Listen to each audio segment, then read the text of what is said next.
¿Qué tal? Soy el padre Ricardo Aguilar, doctor en teología bíblica. Sean bienvenidos a una sesión más donde comentaré el texto del Evangelio que la liturgia nos propone ahora para este tercer domingo del tiempo de Adviento. Bien, pues en esta ocasión tenemos el domingo tercero del tiempo de Adviento. El texto del Evangelio propuesto en la liturgia es Mateo capítulo 11, versículos 2 al 11. Le he puesto como nombre a este comentario: ¿Eres tú el que ha de venir o tenemos que esperar a otro? Este tercer domingo de Adviento cae entonces el 14 de diciembre de 2025. Comenzamos. Hacemos nuestra oración inicial en el nombre del Padre y del Hijo y del Espíritu Santo. Amén. Padre Santo, te agradecemos por el don de la vida y el don de la fe. Hoy que nos reunimos en tu nombre para profundizar la Sagrada Escritura, te pedimos que nos envíes el don del Espíritu Santo con el fin de que nos ayude a comprender el sentido salvífico del texto evangélico que estamos por estudiar y lo hagamos vida. Te lo pedimos por Jesucristo nuestro Señor. Amén. Santa María, sede de la sabiduría y reina de la paz, ruega por nosotros, en el nombre del Padre y del Hijo y del Espíritu Santo. Amén. Pasamos a la lectura del texto del Evangelio. Del Santo Evangelio según San Mateo. En aquel tiempo Juan se encontraba en la cárcel y habiendo oído hablar de las obras de Cristo, le mandó preguntar por medio de dos discípulos: ¿Eres tú el que ha de venir o tenemos que esperar a otro? Jesús les respondió: Vayan a contar a Juan lo que están viendo y oyendo.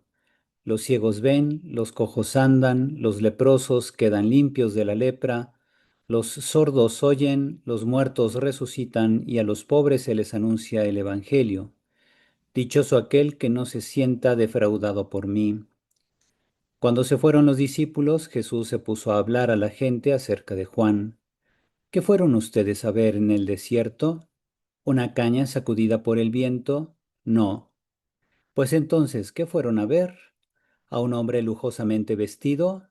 No, ya que los que visten con lujo habitan en los palacios. ¿A qué fueron, pues?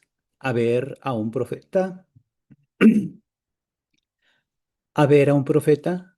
Sí, yo les aseguro, y a uno que es todavía más que profeta, porque de él está escrito: He aquí que yo envío a mi mensajero para que vaya delante de ti y prepare. He aquí que yo envío a mi mensajero para que vaya delante de ti y te prepare el camino.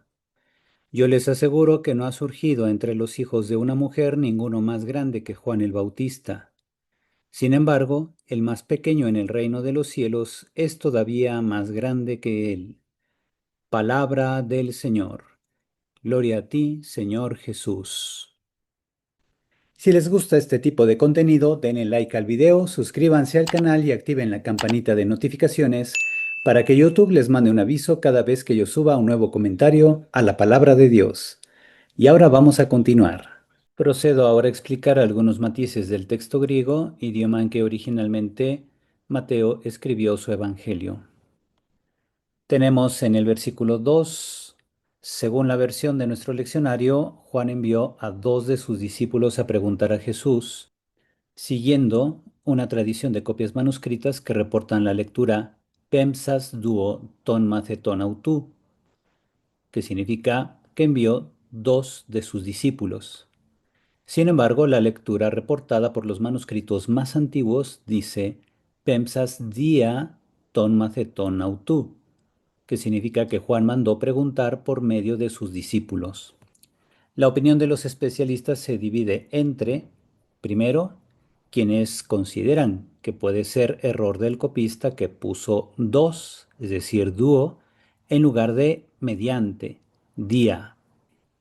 Luego, entre quienes consideran el cambio para asemejar este pasaje con la variante lucana de Lucas 7, 18 a 19, que dice: Proskalesámenos duo tinas ton maceton autou, ho Ioannes, epempsen pros ton Kyrion, que significa, habiendo convocado dos de sus discípulos, Juan los envió al Señor.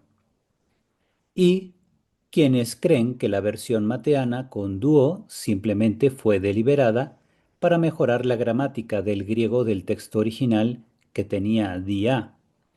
De hecho, se entiende mejor la versión con dúo.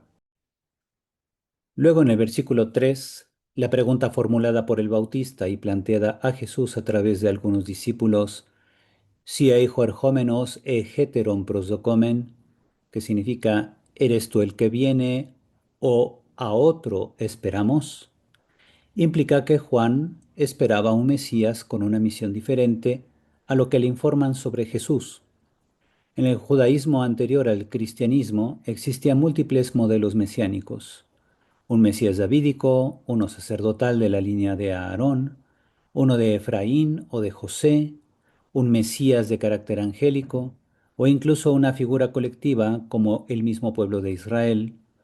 De modo que la manera en que Jesús encarna su mesianismo resulta, en varios aspectos, profundamente original. Juan, en particular, parecía esperar un Mesías que ejecutaría una solución radical al problema del pecado mediante la eliminación de los pecadores.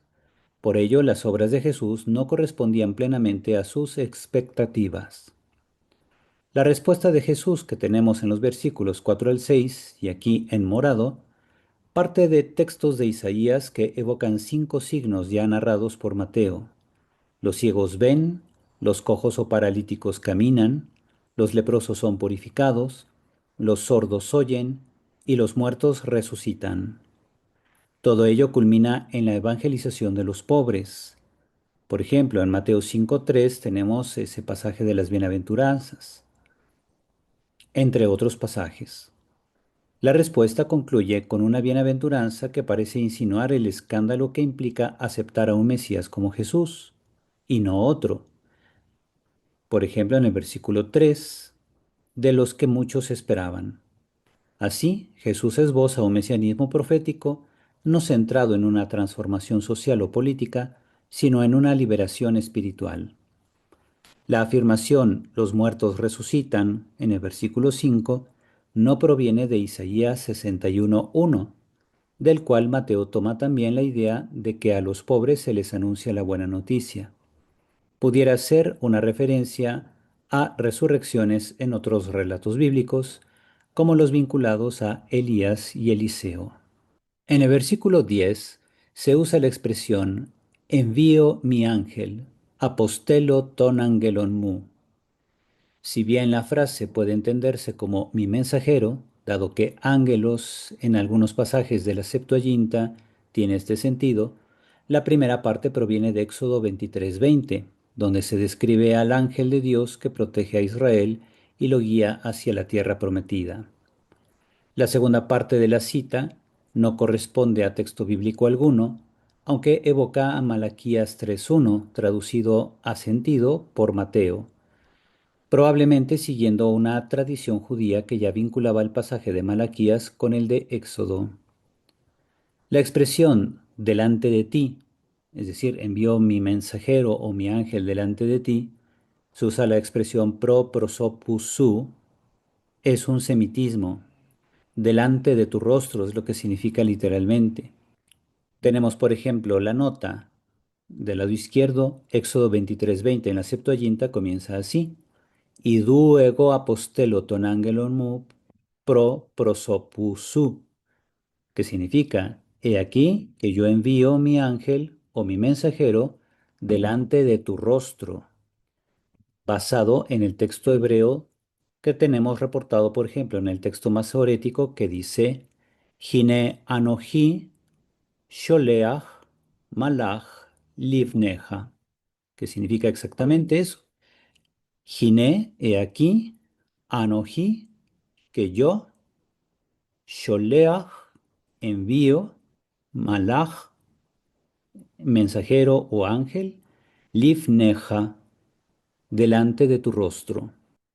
Por otro lado, la afirmación, pero el más pequeño en el reino de los cielos, Jodemicróteros en Te Basileia ton uranon, del versículo 11, no aparece en el Evangelio hebreo de Mateo, preservado por Shem Tov.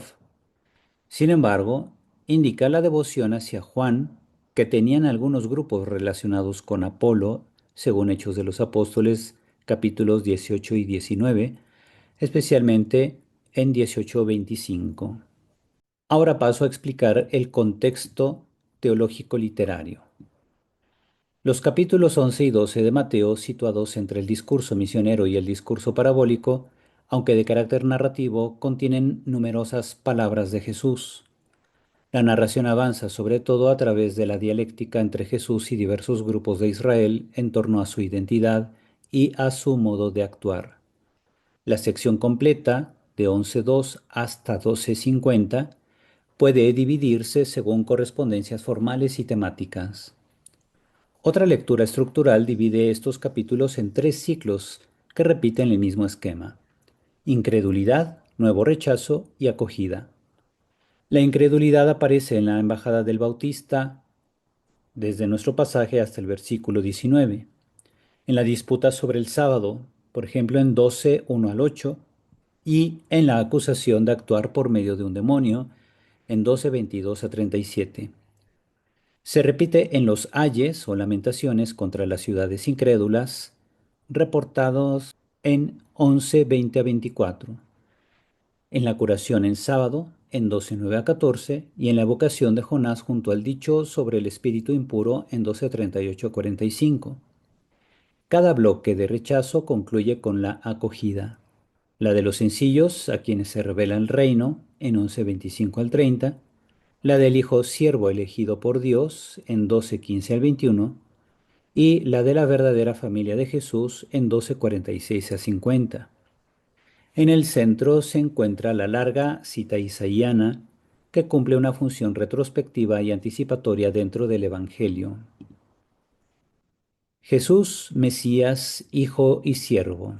En una primera parte se aborda la identidad de Jesús en relación con Juan el Bautista y con algunos adversarios. Mateo inserta también dichos de Jesús sobre su relación singular con el Padre. En el capítulo 12 se desarrollan dos controversias iniciales sobre el sábado, seguidas por la disputa sobre los exorcismos, que caracteriza el conjunto del capítulo. En este marco aparece la gran cita de Isaías, donde Mateo confronta la figura del siervo de Yahvé con la de Jesús. Esta cita constituye el eje interpretativo de ambos capítulos. Finalmente, Jesús, injustamente comparado con Beelzebul, se presenta como el nuevo Jonás, enseña sobre el espíritu impuro y redefine quiénes son su verdadera familia. Las figuras del Hijo Siervo y de Jonás permiten captar el núcleo teológico de la sección. Jesús es Mesías, afirmado implícitamente en 11:4-6 y confirmado en 16:16, pero lo es en cuanto siervo. Así ofrece su vida no solo por Israel, sino también por todos los pueblos, como Jonás fue enviado a Nínive. Esta salvación se ofrece a pesar del rechazo de esa generación que no reconoce en Jesús la presencia de Dios, sino una fuerza demoníaca. La presencia de los paganos en esta sección anticipa el juicio contra los incrédulos, como ocurrió con los ninivitas. Y con esto paso al comentario. Versículos 2-19, Jesús sin Juan. Digamos, ese es el marco general en el que se desarrolla nuestro pasaje, que va a cubrir los versículos 2-11. El Evangelio presenta la última etapa del itinerario entre Juan el Bautista y Jesús. Cuando Juan ya se encuentra en prisión, el pasaje se divide en tres secuencias: versículos 2-6, 7-15 y 16-19. Nuestro pasaje para este domingo se limita a los versículos 2-11. La delegación del Bautista, versículos 2-6. La relación se invierte. Ahora es Jesús quien habla de Juan. Juan no ha visto ni oído las obras de Jesús debido a su situación de encarcelamiento. Mateo introduce la expresión característica las obras del Mesías, que sintetiza tanto las acciones como las palabras de Jesús. La pregunta de Juan revela que esperaba a un Mesías diferente, probablemente más ligado al juicio y a la purificación radical del pecado, tal como vemos en Mateo 3, versículos 7-12, donde se puede ver los contenidos de la predicación del Bautista. La respuesta de Jesús no es un sí ni un no explícitos, dejando espacio a la libertad de la fe, como sucederá también ante Caifás. En el centro de la respuesta, en el versículo 5, aparece un collage de textos de Isaías aplicado a milagros ya narrados por Mateo: ciegos que ven, cojos que andan, leprosos curados, sordos que oyen, muertos que resucitan, culminando con la evangelización de los pobres. La bienaventuranza final alude al escándalo que provoca un Mesías distinto del esperado. Jesús perfila así una misión mesiánica centrada en la liberación espiritual más que en la política. La frase "los muertos resucitan", como ya dijimos, no procede directamente de Isaías 61:1. Puede entenderse como una ampliación mateana o como eco de tradiciones proféticas referidas a Elías y Eliseo. Un texto de Qumran, tomado de la Cuarta Cueva, el manuscrito 521, muestra una relectura similar de Isaías 61:1, donde se incluye la resurrección de los muertos como signo de la era mesiánica. Jesús y las multitudes, versículos 7 al 11. Jesús elogia a Juan por su austeridad y lo identifica con el mensajero escatológico anunciado por el último profeta del Antiguo Testamento. En el versículo 14 aparece la identificación con Elías. Juan es el más grande entre los nacidos de mujer, pero quien participa del reino es mayor que él. Muchos intérpretes ven aquí a Juan excluido no de la salvación, sino de la economía del reino, como Moisés, que no entró en la tierra prometida, ya sea por su muerte prematura o por no haber reconocido plenamente a Jesús como Mesías. Nosotros en la Iglesia no tomamos esta última línea de interpretación.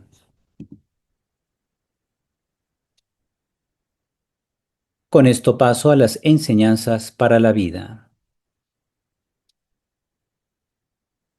Primera enseñanza: cuando Dios no actúa como esperamos, la purificación de nuestras imágenes de Cristo. La pregunta del Bautista, ¿eres tú el que ha de venir o tenemos que esperar a otro?, no brota de la incredulidad vulgar, sino de una tensión interior entre la fe recibida y su experiencia de Dios. Juan había anunciado un Mesías de juicio, de fuego, de hacha puesta a la raíz. Pero las obras del Mesías que ahora escucha desde la cárcel son curaciones, cercanía a los pobres, misericordia silenciosa. Esta disonancia entre expectativa y realidad revela una experiencia profundamente humana. También muchos creyentes, cuando Dios no responde según sus esquemas, entran en una noche de perplejidad espiritual. Jesús no responde con una definición teológica, sino mostrando signos de vida, citando los gestos de liberación que cumplen las promesas proféticas. Dios no disipa la duda con razonamientos abstractos, sino revelando su estilo. Así, el verdadero mesianismo se nos manifiesta no como fuerza que aplasta, sino como poder que restaura, no como dominio, sino como compasión que recrea. Preparar el corazón para recibir a Cristo implica, entonces, dejar que Dios purifique nuestras falsas imágenes del Salvador, aceptando que su modo de actuar puede desbordar nuestras categorías religiosas. Segunda enseñanza: el escándalo de un Mesías siervo. Aprender a leer la salvación desde la humildad de Dios. La gran cita de Isaías aplicada a Jesús sitúa el centro teológico de toda esta sección. Jesús es el siervo de Yahvé, no un Mesías político ni un justiciero. Este dato es decisivo para la vida espiritual porque revela que el núcleo del Evangelio no es el triunfo exterior, sino la entrega silenciosa de la vida por amor. Incluso quien es verdaderamente el Hijo vive su misión desde la discreción, sin apagar el pabilo vacilante ni quebrar la caña dañada. Muchos fieles, como el Bautista, atraviesan crisis interiores cuando comprenden que el mesianismo de Cristo no coincide con los sueños de poder, de éxito inmediato o de vindicación histórica. Sin embargo, es precisamente en esta fragilidad donde se manifiesta la novedad radical del Evangelio. Dios salva sirviendo. Preparar el corazón para recibir a Jesucristo exige aceptar que la salvación no siempre toma la forma de soluciones espectaculares, sino de una transformación lenta, humilde y profunda del corazón, donde Dios actúa de modo escondido, como semilla en la tierra. Tercera enseñanza, de la duda a la filiación. Cristo revela quiénes son verdaderamente su familia. La familia espiritual de Jesús no se define por la sangre, sino por la obediencia al designio de Dios. Aquí se completa el proceso que comenzó con la duda del Bautista. Del desconcierto inicial se pasa a una fe madura que se expresa como adhesión existencial a la voluntad del Padre. El fiel que atraviesa momentos de perplejidad ante el modo de actuar de Cristo puede hallarse en el umbral de una fe más profunda. Jesús no rechaza la pregunta de Juan, la asume y la conduce hacia una revelación más alta. De igual modo, Dios clarifica hoy las dudas del creyente no siempre mediante certezas inmediatas, sino por medio de un camino interior donde se aprende a reconocer a Cristo como Mesías siervo. Preparar la vida interior para acoger a Cristo como novedad significa dejar que Él redescriba nuestras pertenencias, nuestros lenguajes y seguridades para insertarnos en una familia nueva, fundada en la obediencia confiada al Padre y en la comunión con el Hijo. Y ahora realizamos nuestra oración final. Dios nuestro, que contemplas a tu pueblo esperando fervorosamente la fiesta del nacimiento de tu Hijo, concédenos poder alcanzar la dicha que nos trae la salvación y celebrarla siempre con la solemnidad de nuestras ofrendas y con vivísima alegría. Por nuestro Señor Jesucristo, tu Hijo, que vive y reina contigo en la unidad del Espíritu Santo y es Dios por los siglos de los siglos. Amén. Y así hemos concluido con el comentario al texto del Evangelio que la liturgia nos propone para este tercer domingo de Adviento. Espero pueda servirles para su vida espiritual y su impulso pastoral. Me despido dándoles la bendición. El Señor esté con ustedes y la bendición de Dios Todopoderoso, Padre, Hijo y Espíritu Santo, descienda sobre ustedes y permanezca para siempre. Amén. Cuídense mucho y hasta pronto.